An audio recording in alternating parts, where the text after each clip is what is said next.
Elliot had always known there was something peculiar about his family. Growing up in a household with 4 brothers and no sisters was chaotic, yet oddly harmonious. His mother, a vibrant woman with a flair for fashion, had an almost obsessive dedication to her son's appearance. Elliot often joked that if the house caught fire, she'd save the family photo albums and their carefully curated wardrobes before anything else. His dad, on the other hand, was a man of few words, a carpenter who spent most of his time in the garage crafting furniture. While his father was stoic and unyielding in demeanor, there was a quiet gentleness in how he treated everyone, especially his mother. The house seemed to operate under an unspoken rule: appearances mattered. Elliot never thought much of it. It was simply how their family was. But things started to shift after Elliot turned 18. It was a humid summer evening when his youngest brother, Jamie, who was just 13, knocked on his bedroom door. Jamie's face was flushed, and his eyes darted around nervously. "Can I talk to you?" Jamie whispered, glancing over his shoulder.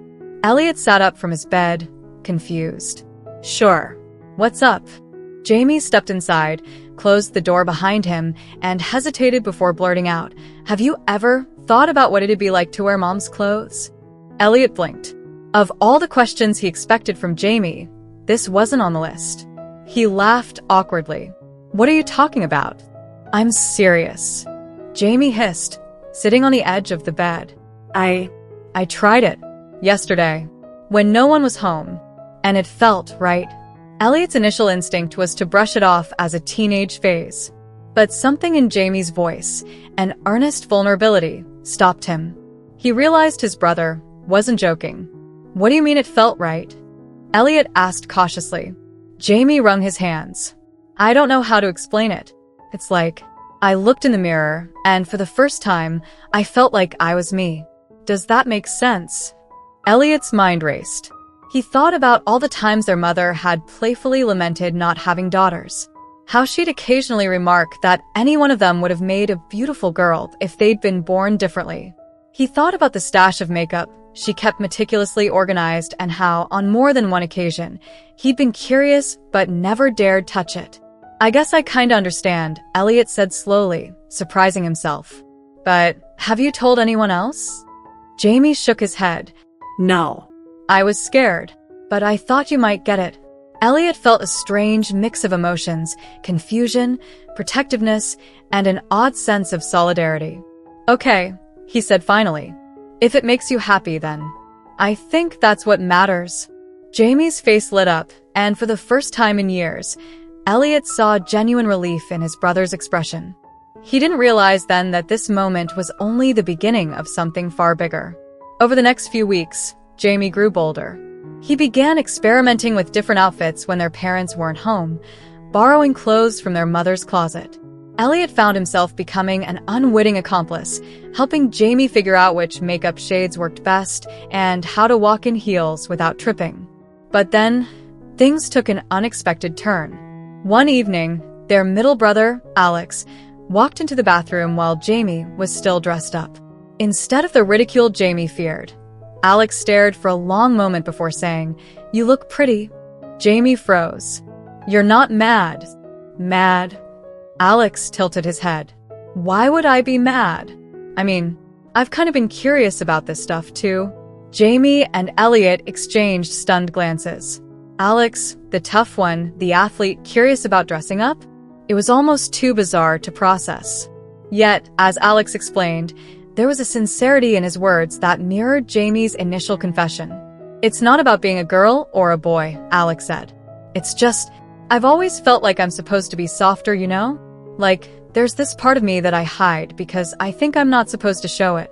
But when I see Jamie, I don't know. It makes me feel like it's okay to try." Elliot's head spun.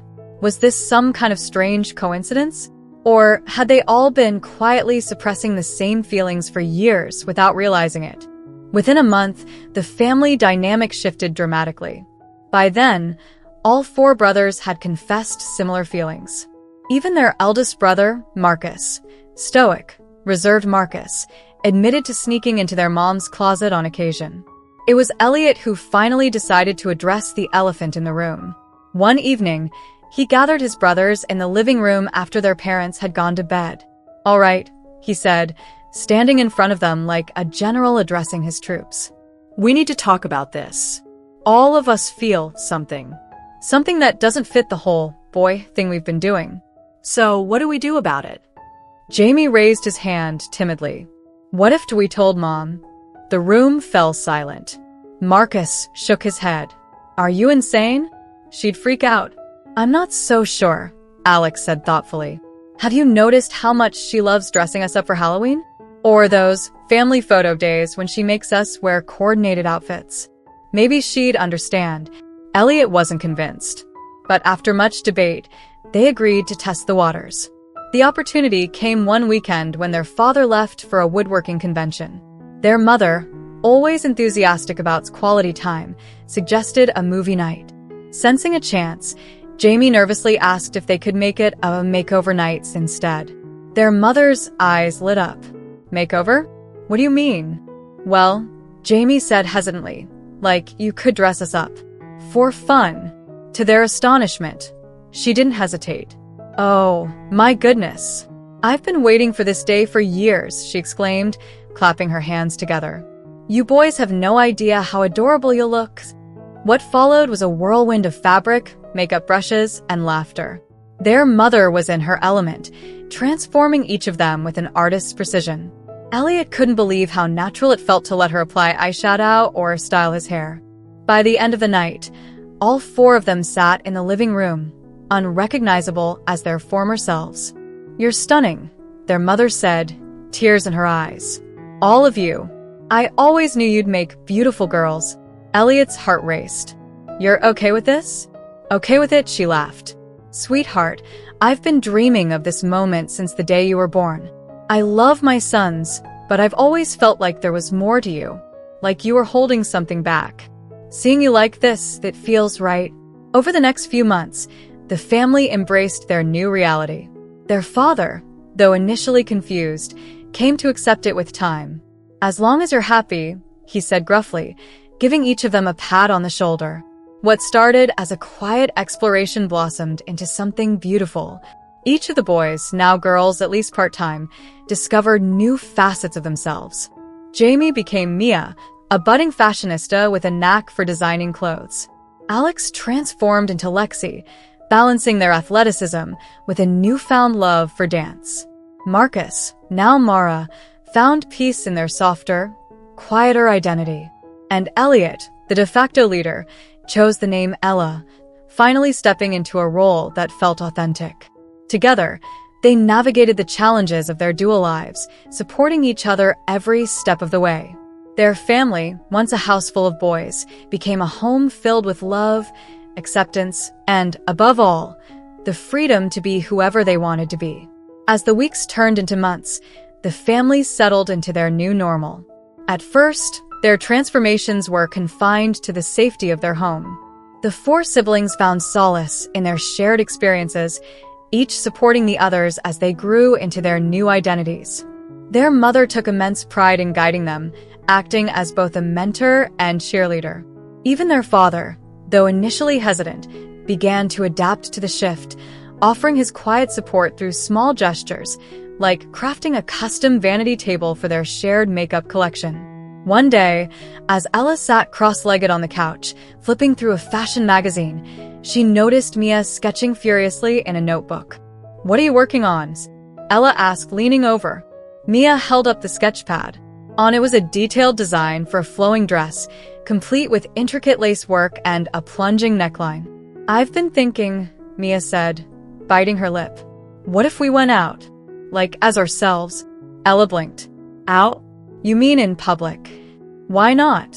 Lexi chimed in from the kitchen, where she was perfecting her eyeliner in the reflection of the microwave. "We've been cooped up in this house for months. Don't you think it's time we tested the waters?" Mara, who was lounging in an armchair with a book, looked up. "It's a big step," she said cautiously. "What if we're not ready?" Mia shrugged. "We'll never know unless we try. Besides, we don't have to go somewhere big. Maybe just a coffee shop or something low-key." Ella hesitated. The idea of stepping outside as her true self both thrilled and terrified her. She glanced at her sisters. Yes, sisters. That word felt more natural now than it ever had before. They looked at her expectantly, their eyes shining with a mix of hope and nervous excitement. "All right," Ella said finally. "Let's do it." The plan was simple, a Saturday afternoon outing to a nearby cafe. Their mother, of course, was ecstatic and helped them prepare with the precision of a drill sergeant. "You'll need to blend in," she said, rifling through their wardrobe.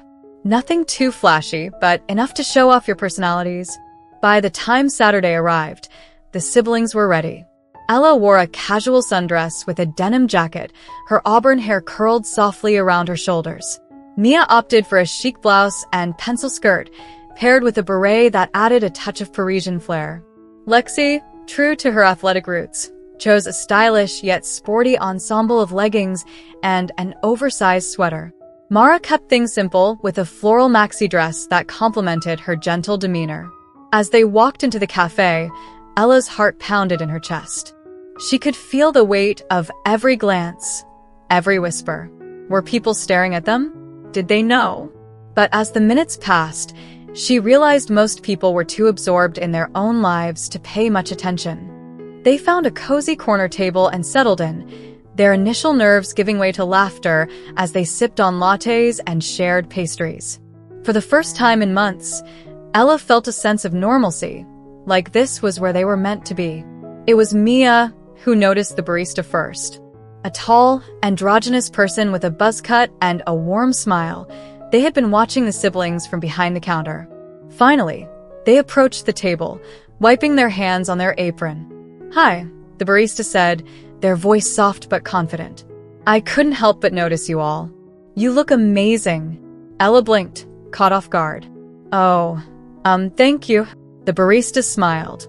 "I'm Taylor, by the way. I just wanted to say it's really inspiring to see you all out here, being yourselves. It's not always easy, you know?" Mia beamed. "Thanks, Taylor. That means a lot." They chatted for a while, and by the time Taylor returned to their duties, the siblings felt a renewed sense of confidence. The outing had been a success. Over the next few months, the siblings ventured out more frequently, each trip bolstering their courage. They discovered new facets of themselves along the way. Lexi joined a local dance class where she found a supportive community that celebrated her strength and grace. Mara began volunteering at an animal shelter, finding solace in the unconditional love of the animals. Mia started sharing her designs online, quickly gaining a following for her bold and innovative creations. And Ella, always the caretaker, became the glue that held them all together, offering advice and support whenever they needed it. Their parents continued to play a crucial role in their journey. Their father, though still reserved, began attending PFLAG meetings with their mother, eager to learn more about how to support his children. One evening, as Ella helped him in the garage, he turned to her and said, "You know, I always wanted to build things that last. Furniture, houses, things people can rely on. But you and your siblings? You're building something even more important, yourselves. And I couldn't be prouder." Ella's eyes filled with tears. "Thanks, Dad." Not everything was smooth sailing, of course. There were moments of doubt, awkward encounters, and the occasional cruel comment from strangers. But the siblings leaned on each other, their bond growing stronger with every challenge they faced. One night, as they sat around the dining table, their mother brought out a photo album. "I've been meaning to show you this," she said, flipping through the pages. The album was filled with pictures of their childhood, birthday parties, family vacations, school events. "What's this about, Mom?" Mara asked. Their mother smiled wistfully. "I just wanted you to see how far you've come. You've always been my babies, but seeing you now, it's like you've blossomed into who you were always meant to be." She turned to a page with a photo of the four of them as toddlers, dressed in matching outfits. "I used to wonder what kind of people you'd grow up to be. And now I know. You're strong, brave, and beautiful. All of you." The siblings exchanged glances, their eyes brimming with emotion. For the first time, they truly felt at peace with themselves, with each other, and with the world. The journey was far from over, But one thing was certain: they were no longer just a family of boys. They were a family of individuals, each unique, each vibrant, and each unshakably proud of who they were. And together, they knew they could face anything. Thank you so much for watching till now. It means the world to have you here.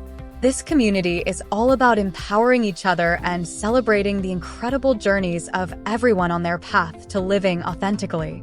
If you're ever feeling lost or alone, remember you have a whole family here for you.